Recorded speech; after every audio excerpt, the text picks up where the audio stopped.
हिंदू मुस्लिमाचं भांडण कसं होईल आणि त्या माध्यमातून मतं कशी मिळतील. ज्या लोकांना काम करायचं नाही त्या लोकांना दंगे फसाद करून मतं मिळवायचे कसे आणि हुकुमशाही चालवायची कशी.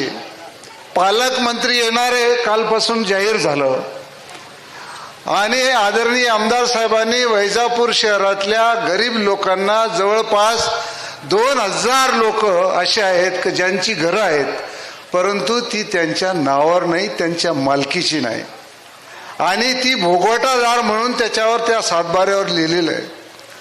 आणि ती जर त्यांच्या नावावर झाली तर आपल्याला काही मतं मिळणार नाही. म्हणून इंदिरानगर आणि दुर्गानगर भागातील जवळ 1500 लोकांना पैसे देऊन एका मंगल कार्यालयात आज कोंडून ठेवण्यात आलेले आहे पालकमंत्री साहेब.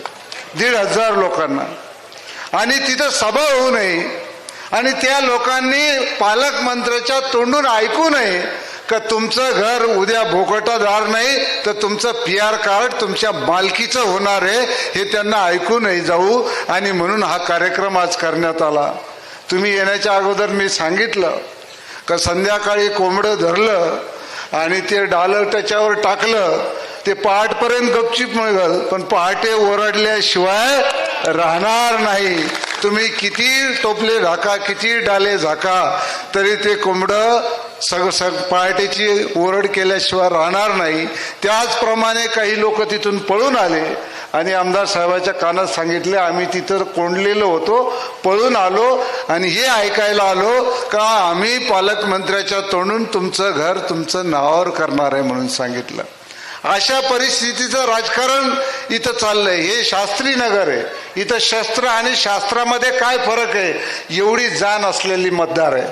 आणि म्हणून आमच्यासारख्या कार्यकर्त्याला एकच सांगावं वाटतं की गेल्या 25 वर्षामध्ये या नगरपालिकेमध्ये तुमच्या घराला शुद्ध पाणी मिळालं नाही अशी नगरपालिका मराठवाड्यात काय महाराष्ट्रातही तुम्हाला कुठे सापडणार नाही.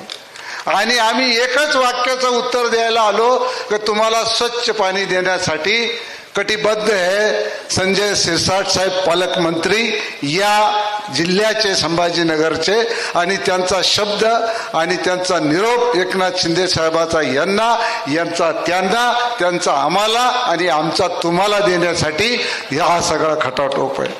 आणि इतका सुंदर नगराध्यक्ष भेटलाय. एक तर तुमचं नावकरी आहे त्याच्यामुळे वैजापूरचं माप जास्त झुकतं तुम्हाला संजय बोरणारेला द्यावं लागणार आहे कारण नावकरी. आणि तुम्ही दोघं संजय काय साधे संजय नाही आहे. कारण महाभारतामध्ये कुरुक्षेत्रात काय चाललंय हे हस्तिनापूरमध्ये पाहून सांगू शकतात असे 2 संजय आहे.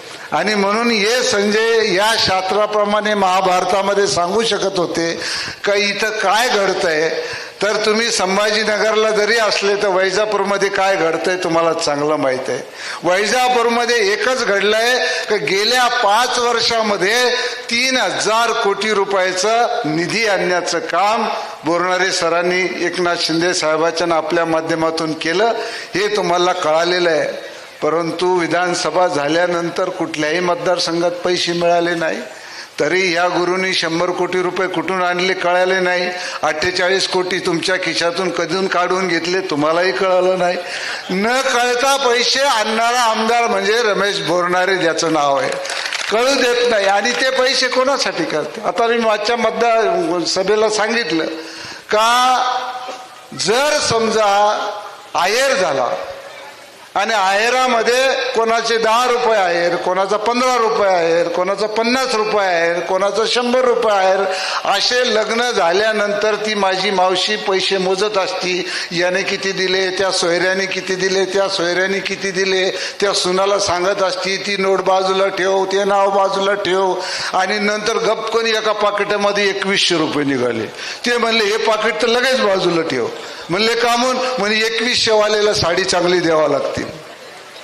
मग मी म्हटलं 2100 रुपयावाल्याला जर साडी चांगली द्यावा लागते तर 38 कोटी रुपये ज्या शहराला दिले 180 कोटी रुपये दिले 21 कोटी रुपये मुस्लिम समाजाला दिले तर त्या पठ्ठ्याला काय द्यावं लागेल याचा विचार तो मागतो तरी काय.